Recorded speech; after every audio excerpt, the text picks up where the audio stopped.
Bagi dia senang je bagi makan. Ambil dedak yang dah hancur, basah sikit, taruh dekat ni tangan, nanti dia makan lalu. Nampak? Dia makan, taruh je.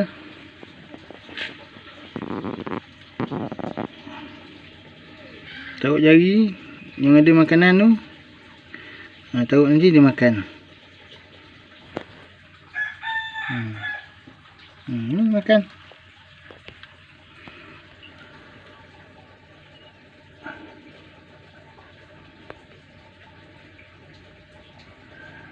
Campur ni, ada yang Thailand punya tu, yang warna-warni tu Thailand punya, siam.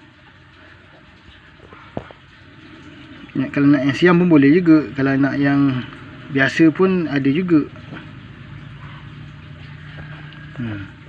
Makan. Senang je taruh kat dia macam budak kecil kan, ikan gapi ni. Sama je. Taruh sikit-sikit, jangan taruh banyak-banyak, nanti air berbau kan. Biar dia makan habis.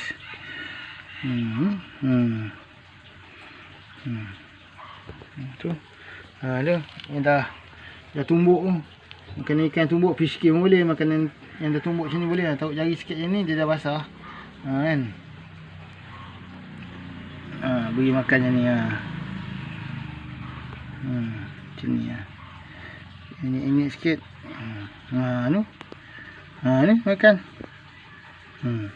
Nampak dia makan. Okey.